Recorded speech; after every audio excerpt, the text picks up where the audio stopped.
most people or most entrepreneurs fail is they realize their mistakes a little too late. And why does that happen? Well, because most of us in this healthcare, fitness, wellness industry, the majority of us, we're the product, we're the technicians when we go into business. And so we don't know our ass from our elbow. We really don't know the first thing about starting a business. And hence we don't know.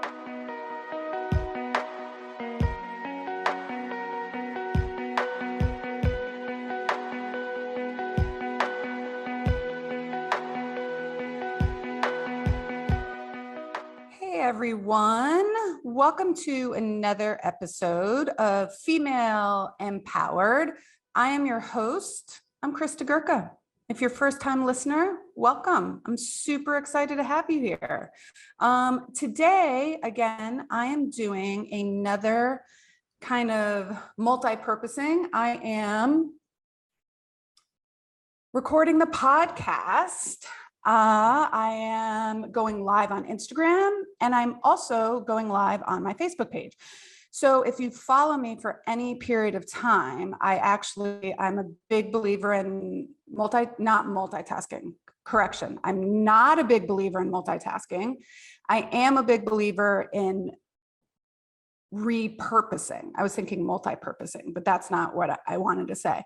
I am a big believer in repurposing content. So I have, in the same amount of time, I can get 3 or 4 different pieces of content here, which is very efficient for me because I am a very busy woman, and I am sure all of you are. So what I'm going to talk about today is something that I struggled with for a while. A lot of the business owners that I speak to and I coach and I work with struggle with. And it's a simple thing to do, but it's not easy. And so what I wanted to come on today and share with you is how taking yourself off the schedule allows your company to actually grow. Okay. And it's really the only way that not only you can grow as a person, but that your company can grow. All right. So that's basically what we're going to talk about today. And if you're someone that is looking to grow your business beyond yourself, and you really want to have that freedom where you can take days off during the week, or you can have a 4-day weekend or a 5-day weekend, or only see clients 2 days a week, this episode is for you. If you are happy with how your business is and you're a solopreneur and you want to continue to treat and see patients and teach all the classes, then this episode's probably not for you. I mean, I think you'll get some good nuggets out of it.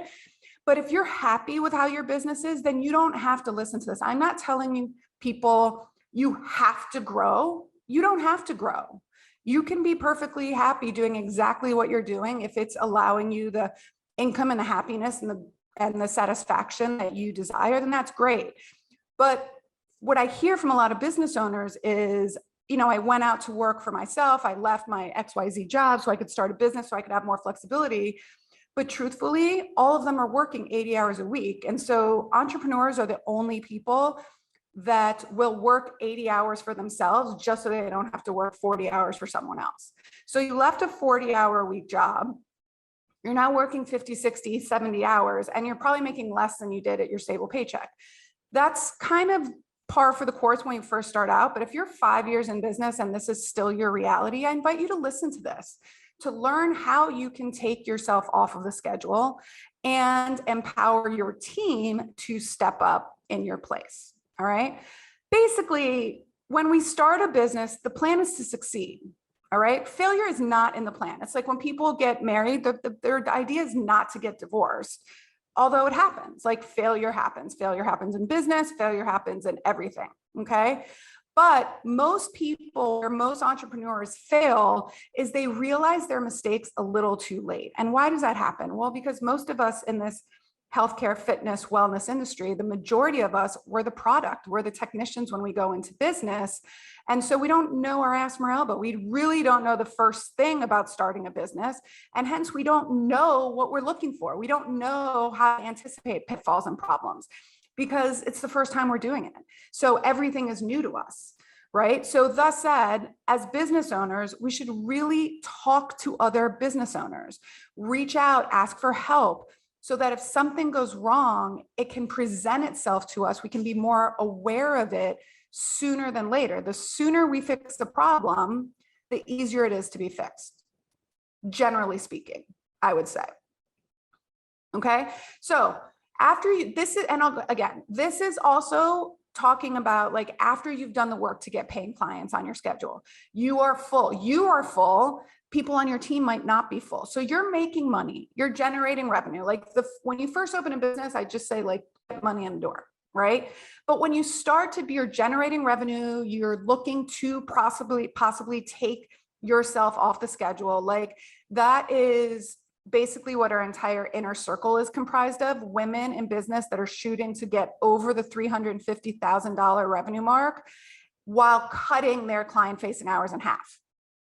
Okay, so most of the women are shooting this year to get over between $350,000 and $500,000 in revenue, and they're cutting their client facing hours in half. Okay, so they're getting, their goal is twofold. Now, basically what you want is to try to have 2 to 3 hours every day or 10 to 15 hours a week where you're working on your business. Now you've all heard the phrase working on the business, not in the business, but what does that actually mean? All right, and how can you accomplish that? So working in your business means treating clients, taking intake calls, answering the phones, paying the invoices, doing payroll, dealing with any conflicts, putting out fires, fixing the toilets, cleaning the studios. Working on your business means developing strategy, planning for the future, learning and educating yourself and your team, setting goals, creating the vision, automating processes, talking with mentors, networking in the community, creating the content. Okay, that's working on your business versus in your business. Excuse me. So how can we start getting you off the schedule? And I mean off the schedule, I mean not having you do these tasks that somebody else can do for you, and also not being client facing as much, not treating clients as much, 30, 40 hours a week, not treating patients as much, not teaching as many of the classes. Again, unless that's what you want. But most of the people that come to me, they say, I'm working 50, 60 hours a week and I'm just exhausted. And so what they want is to maybe work 15, 20 hours a week, client care, patient care, and then run the business the rest of the time. So if that's your goal, then some of the things I'd like you to think about are sometimes you have to make some decisions even before the company starts out.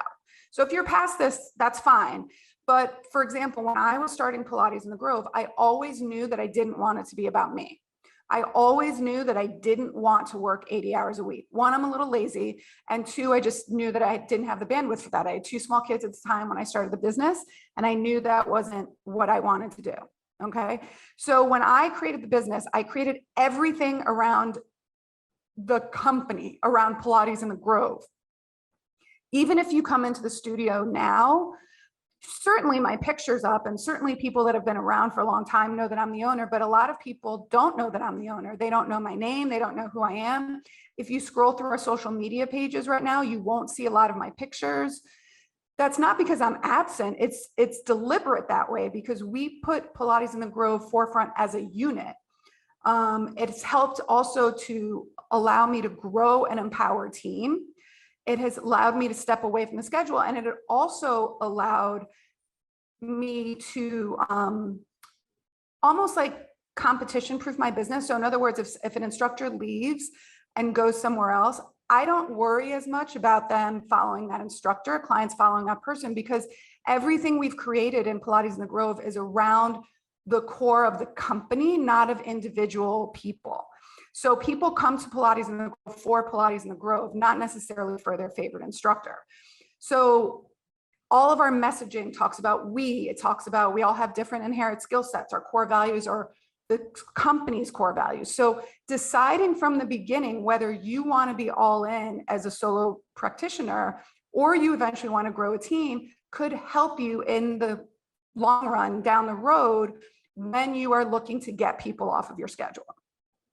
Okay, so that's number one. Okay, the other thing, as you know, that includes like, are you naming the company after yourself? Are you naming it something that can be bought into what, by your entire team and by your community, not one specific individual? All right. The next thing is start slow and small. So people think, oh, I'm going to just, if I'm seeing 40 clients a week, I'm just going to get rid of 20. No, like start by 1 day a week.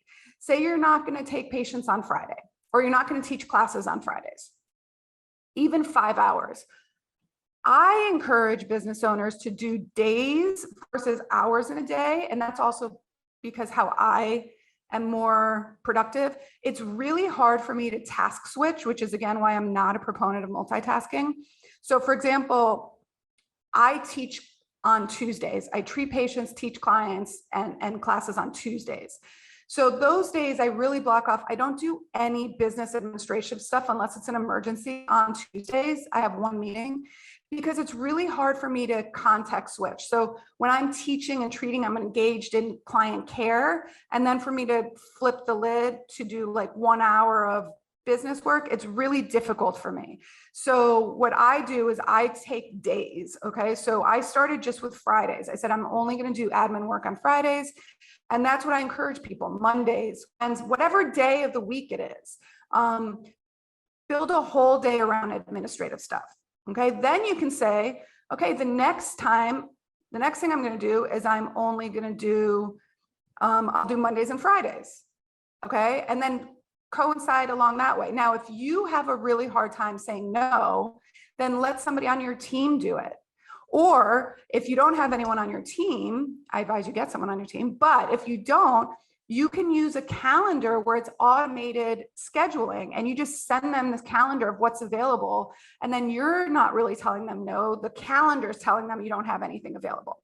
So if you have a hard time saying no to people, which a lot of people do, take it out of your hands, give it to someone else. Oftentimes when they're in the studio, a lot of times the people I see too are friends of mine, acquaintances, physicians, doctors. And I say, you know, the Ariel who sits at the front desk, who's amazing, like she has my schedule, she'll let you know it's available. So it comes completely out of my hands. The other thing is the way when I coach clients, when I set up coaching calls or meetings, I just have an automated calendar. I used to use Calendly, now I use Acuity, where I just send them the link and they see what's available and they can take it and coordinate it with what's available with them versus like the back and forth on my schedule. All right. So start by maybe 1 day a week or even one morning. Can you find one morning or one afternoon that you can block off your schedule and not take clients? And that's how it starts. Okay. Then plan it out.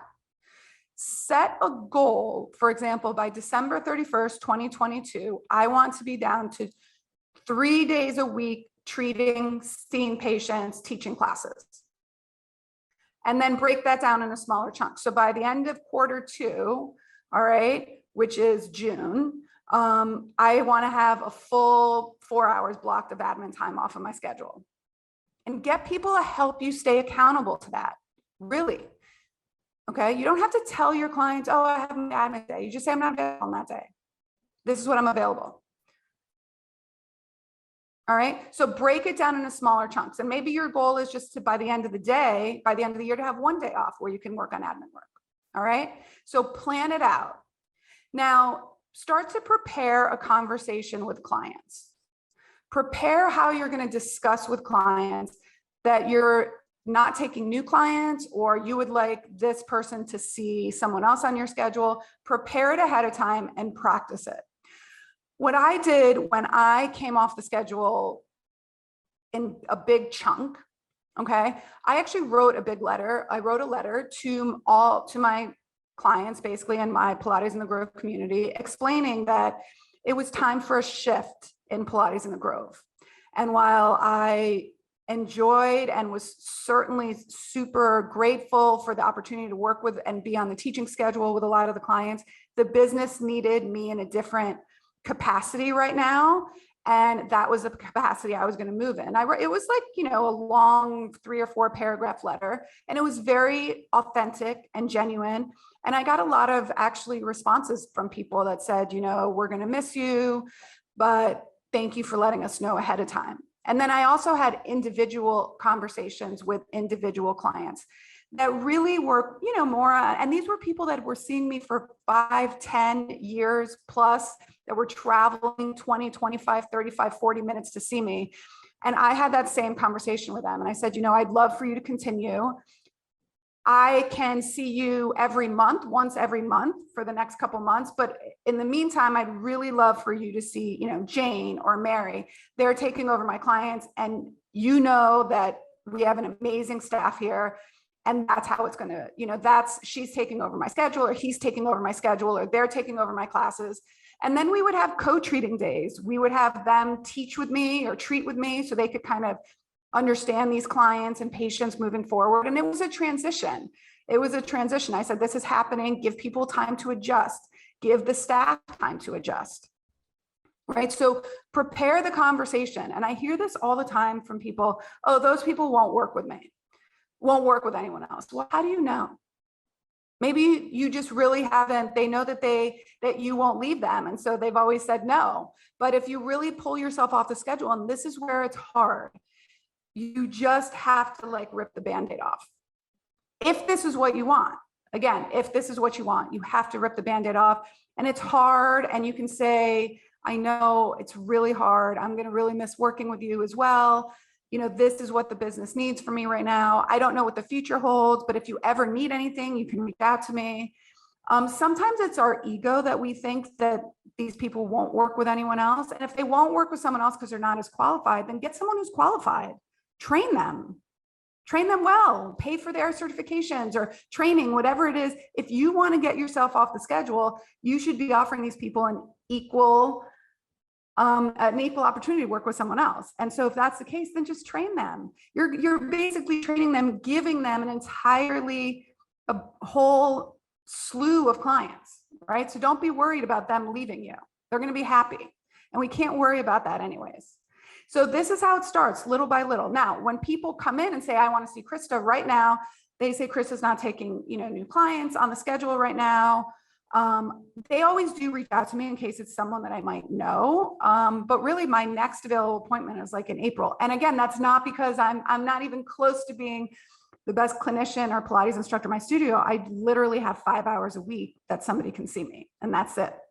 And the truth is, if they don't really need my hands or a doctor didn't refer them to me specifically, then there's equally, if not better, suited people on my team for them to see.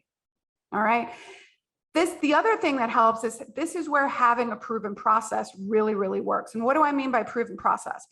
At Pilates in the Grove and in our Beyond the Movement coaching programs, we teach it's good for you to have a proven process for your business. And so what that means is basically at Pilates in the Grove, we are a collaborative team. So you may see the same person all the time, you may not. So even if I do get someone on my schedule that's an evaluation, oftentimes I will tell people, so I do the evaluation, and after that assessment, we talk and we create an individualized plan for you and we're going to decide who the best person is to work with you. It may not be me. It most likely will not be me. Okay, so that is our proven process. And so right from the beginning, even our front desk knows that. So our administrative client concierge team knows to explain that to our new clients coming in, and they know that from the beginning. Okay, so I'm just going to review those 4 little things really quick on how you can get yourself off the schedule. Okay, sometimes creating these decisions even before you open the business is good. It gives you a leg up.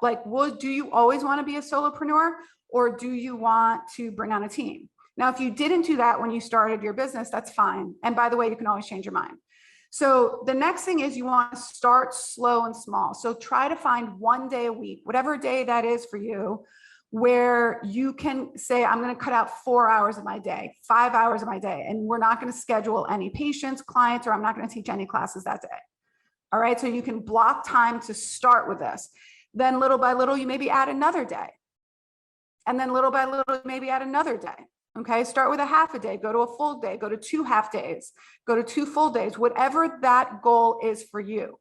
But by you coming off the schedule, remember, you can now take the role of being a true leader, a true visionary of your company that is really going to propel and move the needle in your business, propel you forward.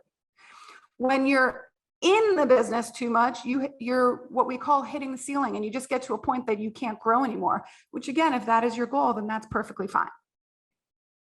All right, so then we're going to prepare a conversation for your clients. You can write a letter, you can speak to them individually. If they're your own personal clients, I advise speaking them with individually. If you teach a variety of classes, maybe writing a letter, and you can post it in your newsletter, you can put it on your website, you can send it in an email. Now, what do you do with all these extra hours in your week? Okay. Here are the things that you should be doing when you're freeing up yourself off the schedule. Number one, start to delegate. Delegate tasks that you do not need to be doing to someone else. All right. It does take a little while. Most people will come back and be like, well, it's just easier for me to do myself. Well, yeah, of course it is, because you know it like the back of your hand. It's just easier for you to tie your own kid's shoes. But do you want your kid to learn how to tie shoes? Yes. So eventually you got to let them do it on their own, right? It's just easier for you to keep your kid in a diaper, but like eventually they need to learn how to go to the bathroom by themselves. You're going to have a few accidents. You're going to have to be patient. So when you're delegating and someone else is learning how to do the task for you, you need to have a little bit of patience with them. Okay. It takes time for them to learn how to do it. And maybe they don't do it exactly like you, and that's okay. But it becomes very empowering, right? And it allows you as the business owner to focus on the things that are most essential to driving the business forward. So along with delegating, you have outsourcing. What can you outsource? Can you outsource your bookkeeping? Can you outsource your payroll? Can you outsource cleaning? Can you bring a cleaning crew in? Right? There are things that you can outsource that, again, once you're starting to make money, if you pay a cleaning service, I don't know, even $50 a day or $100 a week or something like that to come in once a week and gives you that time of your day back, you can see another client, or you can do things that are really going to move the needle in the business forward. All right. The other thing that I really encourage people to do when you're too ingrained in the business is do a process review every once in a while. So basically, like we call it kind of like informal usability testing, where we ask our clients to go through, try to do this, try to schedule and book a class on our on-demand platform. Try to schedule and book a class or a private session, sign up for a workshop, because we're so in it and we see the back end all the time that sometimes we don't see and we don't experience the challenges and the difficulties sometimes in certain customer journeys. And so we never are able to fix them. So asking clients or vendors to help give you some of this information can be super, super powerful, right? Finding something's wrong to learn how to fix it. Now, the other thing I encourage people to be doing is really spending some of that time, an hour a week, 2 hours a month, meeting with, speaking with, learning from mentors. It doesn't have to be an official mentor, being in a like-minded group, doing some sort of personal and professional development that is going to allow you to move the needle in your business as best as possible. Asking for help, trying to uncover some of the challenges and difficulties in your operations. How can you make things easier? How can you make things more efficient? What mindset shifts have to happen in order for you to grow to the next level? It can be really, really powerful to be in a room full of people that are all having the same questions and you can all learn from each other. It's really, really, really powerful. So I encourage you to ask for help, seek mentorship. It's hard, okay? But sometimes it's hard because we make it hard by not following some of the guidelines and some things that people have been doing for years because we're afraid of change or because we just don't know how to do it. I know that taking myself off the schedule was not an easy thing to do, meaning it was hard. Like I said, I had people that were seeing me for 10, 15 years, but it was what the business needed. And these are sometimes the decisions that as business owners we have to make that are for the betterment of the company, the betterment of the clients individually, in what's the word I'm looking for? Eventually, okay, better for the clients eventually. So I encourage you to look at your structure, okay? And if you are in the business 30 to 40 hours a week, I highly encourage you to consider dropping down to at least 20 hours a week so you can really do the things that are needed from you that nobody else really can do in your business. Somebody else can teach. Somebody else can treat. Somebody else can do private. Somebody else can teach classes, provided you have a team or you hire them. All righty. Well, I hope that helps. I'm super fortunate. I have an amazing team at Pilates in the Grove. I have, people that have been there for a long time. I have new hires. I'm really, really, really fortunate and grateful for everyone that has a hand in Pilates in the Grove and allows me to step away so that I can do the things that the company needs so that we all continue to have lucrative professions, happy lives, productive days, and love coming to work. So I hope that you enjoyed this episode. If you're interested, shoot me a DM. Let me know what you thought. If you're interested in seeing the letter that I did write to my clients, I still have it from the time that I was coming off the schedule. You can DM me on Instagram. Let me know, hey, I'd love to get that letter. Drop your email in there. And until next time, bye for now.